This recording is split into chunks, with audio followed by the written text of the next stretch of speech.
नमस्कार दोस्तों, हमारी इस सीरीज़ के तीसरे एपिसोड में आपका स्वागत है।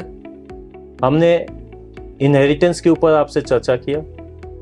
हमने due diligence, minimum due diligence during the purchase of immovable property पे हमने चर्चा की।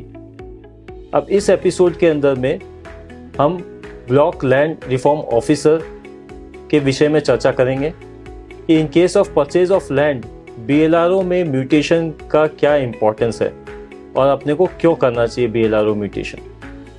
एडवोकेट विनीत पांडे जी हमारे साथ बने हुए हैं। अब मैं उनसे दरखास्त करूंगा कि आप BLRO रिकॉर्ड के बारे में और उसकी इम्पोर्टेंस के बारे में थोड़ा हमें बताएं। नमस्कार गोयल जी, हमारे दर्शकों को भी नमस्कार। मैंने पहले 2 वीडियो अपलोड किए होंगे गोयल जी के माध्यम से। आप उनको देखकर अगर आपको अच्छा लगा होगा तो इसके लिए आपका बहुत बहुत आभार और धन्यवाद। गोयल जी का आज जो इशू है ये बहुत ही अच्छे पॉइंट्स को लेकर आजकल पब्लिक के बीच में आ रहे हैं, वीडियो बना रहे हैं। इन्होंने आज जो इशू लिया है BLRO में रिकॉर्ड ऑफ राइट का म्यूटेशन को लेकर इन्होंने जो इशू लिया है ये बहुत ही सराहनीय है। देखिए, BLRO जो ऑफिस है उसमें आपके रिकॉर्ड ऑफ राइट को तैयार किया जाता है। उस रिकॉर्ड ऑफ राइट को तैयार करके आपको ये किया जाता है कि आप इस प्रॉपर्टी को किसी से खरीदा है या आप इस प्रॉपर्टी के ऑनर, तो मैं नहीं बोल सकता क्योंकि record of right is not a title document. तो आप इस प्रॉपर्टी के मतलब ऑक्यूपेंट हैं, आपके पास ये प्रॉपर्टी है, तो इसलिए आपके नाम को म्यूटेट किया जाता है और रिकॉर्ड ऑफ राइट तैयार किया जाता है। उसके बेसिस पे आप उसमें खाजना पेमेंट करते हैं। जो सरकारी ज़मीन की टैक्स होती है वो रेगुलर एनुअल रेंट आप पेमेंट करते हैं। तो BLRO में म्यूटेशन करना बहुत ही ज़रूरी है। क्यों कि अगर कोई भी आदमी प्रॉपर्टी खरीदता है तो 3-4 तरह से डॉक्यूमेंट्स को वेरीफाई करता है। पहले दलील को वेरीफाई करता है, डीड्स को वेरीफाई करते हैं। दूसरा आपके पर्चा को वेरीफाई करते हैं। तीसरा आपके म्यूटेशन म्यूनसिपलिटी हो तो म्यूटेशन गौर के ग्राम क्षेत्र में है तो आपके केवल BLRO के पर्चा को ही वेरीफाई किया जाता है। तो BLRO में म्यूटेशन कराना बहुत ही ज़रूरी है।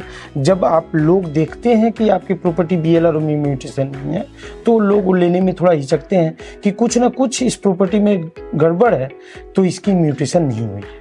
तो ये BLRO क्या सिर्फ पश्चिम बंगाल में लागू है या हर एक स्टेट में BLRO ऑफिस है? ये BLRO ऑफिस जगह जगह पे कहीं BDO बोला जाता है, कहीं CO बोला जाता है, मैंने सर्कल ऑफिसर हैं, तो इनके ऊपर जिम्मेवारी दी गई है। ये ब्लॉक लेवल के ऑफिसर्स होते हैं, ब्लॉक बेसिस पे ऑफिसर्स जो इनकी जो मेन काम है ये ज़मीन संबंधित रिकॉर्ड्स को तैयार करना, इसको म्यूटेशन कराना। तो ये अलग अलग राज्यों में अलग अलग मतलब BDO ब्लॉक लेवल के ऑफिसर्स होते हैं उसके हिसाब से, और ये सभी जगह है, सभी जगह है। किसी नाम से अलग है, कहीं ये है, लेकिन सब जगह आप इनको मिलेगा। BLRO राइट ऑफ रिकॉर्ड का मतलब क्या हुआ सर? रिकॉर्ड ऑफ राइट आपके म्यूटेशन से, BLRO के पास आपका म्यूटेशन हुआ है। आप जैसे मैंने शुरू में पहले वीडियो में भी बनाया था कि आप CS पर्चा, RS पर्चा और रेलर पर्चा, तो ये जो रिकॉर्ड ऑफ राइट तैयार होती है ये आपके पुराने रिकॉर्ड्स को पकड़ के और उसके बेसिस पे आप सब्सिक्वेंट परचेजर हैं, उसके लिए ज़मीन का म्यूटेशन होता है और इसके बेसिस पे आप खाजना पेमेंट करते हैं, टैक्स पेमेंट करते हैं, सरकार को एनुअल रेंट देते हैं। तो ये BLRO में, लेकिन इससे मालिकाना साबित नहीं होता है। देखिए, ये सुप्रीम कोर्ट की जजमेंट है और एक्ट में भी बोला गया है कि record of right is not a title document. Okay, तो क्यों कि तो इसको करना कितना कंपलसरी और इसको नहीं करने से क्या इम्पैक्ट है? देखिए, मैं बताता हूँ। Record of right is not a title document because इसको क्यों बोला गया है, क्योंकि कोई भी जाता है और एक एफिडेविट या वॉरिसन सर्टिफिकेट देकर अपने नाम को म्यूटेशन करा लेता है और आप उसको देखकर वो प्रॉपर्टी को खरीद लेते हैं। उस म्यूटेशन को देखकर आप प्रॉपर्टी को खरीदते हैं जबकि वो प्रॉपर्टी उनकी है ही नहीं। तो इस तरह की चीज़ों के लिए BLRO म्यूटेशन बहुत ही जरूरी है। इसको नहीं कराने का क्या इम्पैक्ट है इसमें? नहीं, आप, मैं बोला ना कि आप प्रॉपर्टी जब बेचने जाओगे तो आपके नाम से प्रॉपर्टी है कि नहीं है, दलील वेरीफाई होती है। आप म्यूटेशन पुराने वाले के नाम से, इसका मतलब उस ज़मीन में कोई ना कंट्रोल है, इसलिए आपने म्यूटेशन कराया नहीं। इसलिए लोगों को एक लगता है कि आप म्यूटेशन नहीं हो रहा है तो ज़मीन में कुछ ना कुछ। हम ये बोल सकते हैं कि BLRO म्यूटेशन का मतलब पूरा चेन ऑफ ऑक्यूपेंसी या चेन ऑफ टाइटल उसके अंदर में कवर हो जाता है। एकदम सही बोल सकते हैं। ये इस तरह की बातें हैं कि देखिए, आप ये प्रॉपर्टी 1960 में किसकी थी, तो आप कहाँ से पकड़ेंगे।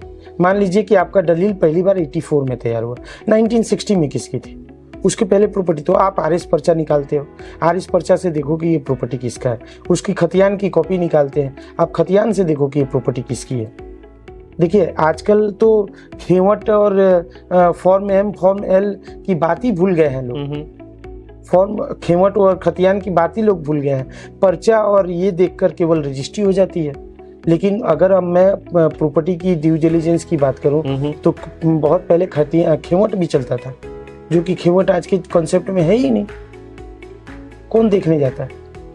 जब 1956 में जमींदारी टूटी, जमींदारी एवोल्यूशन हुई, तो उस समय क्या किया गया कि एक फॉर्म मंगाया गया जिसमें डिक्लेरेशन जमा हुई BLRO के पास में, रेस्पेक्टिव ऑफिसेस के पास में डिक्लेरेशन जमा हुआ कि ये प्रॉपर्टी मेरे अंडर में है, ये प्रॉपर्टी मेरे अंडर में है। जमींदारों ने अपना डिक्लेरेशन दिया और रायत ने अपना डिक्लेरेशन दिया, और उसके बेसिस पे वो आरएस पर्चा को तैयार किया गया। क्योंकि जमींदार तो हट गए थे, तो CS में तो जमींदारी की सिस्टम थी, आरएस में वो जमींदार सिस्टम को हटा दिया गया। ओके, तो ये रिकॉर्ड ऑफ राइट बहुत ही जरूरी है। सर ये रिकॉर्ड ऑफ राइट का करेक्शन का क्या प्रोसेस है? जी, ये रिकॉर्ड ऑफ राइट मान लीजिए कि पकड़ लीजिए, बहुत जगह होती है ऐसी बातें कि ये ज़मीन आपकी है और मैंने जाकर अपना म्यूटेशन करा ली। देखिए ये बहुत लंबा इशू हो जाता है। आप अपने एक एप्लीकेशन देते हैं BLRO को कि ये ज़मीन मेरी है, सपोर्टिंग डॉक्यूमेंट्स देते हैं, और देकर आप BLRO के पास 44A के आगे में एक एप्लीकेशन करते हैं। एप्लीकेशन करके बोलते हैं कि रिकॉर्ड ऑफ राइट को करेक्शन किया जाए, हमारा ये डॉक्यूमेंट है। उसके बाद BLRO क्या करता है, दोनों पक्ष को नोटिस इशू करता है। नोटिस इशू करके उसकी ऑर्डर कॉपी तैयार होती है, उसमें दोनों पार्ट के सबमिशंस को रखा जाता है। जिसके फेवर में डॉक्यूमेंट हैं उसके फेवर्स में रिकॉर्ड ऑफ राइट को तैयार किया जाता है। सपोज मान लीजिए कि आप BLRO में हार गए, BLRO में आपका रिकॉर्ड ऑफ राइट तैयार नहीं करा पाए, आपके जजमेंट BLRO ने आपके जजमेंट को आपके अगेंस्ट में दिया, तब आप क्या करेंगे? तो आपके पास ऑप्शन है, आप अपील कर सकते हैं। आप ADMLR के पास जा सकते हैं। ADMLR भी नहीं करते हैं तो आपके पास ऑप्शन है, आप LRTT land reform tenancy tribunal LRTT में जाकर एक मामला फाइल करते हैं। वहाँ बोलते हैं कि ये चीज़ हमारे पास डॉक्यूमेंट है और इस डॉक्यूमेंट के हिसाब से मेरी ज़मीन होनी चाहिए, जबकि ये ज़मीन इनके नाम से म्यूटेशन हुई है। वहाँ पे केस चलता है, केस के बाद जो भी डिग्री होती है उसके हिसाब से काम होता है। अगर मान लीजिए कि लैंड रिफॉर्म टेनेंसी ट्राइब्यूनल में भी आप हार जाते हैं तो हाई कोर्ट और सुप्रीम कोर्ट जाना पड़ता है आपको। एक इसलिए ट्राइब्यूनल बनाया गया था लैंड के लिए, for speedy disposal of the mutation cases. बहुत बढ़िया बात है sir, thank you very much.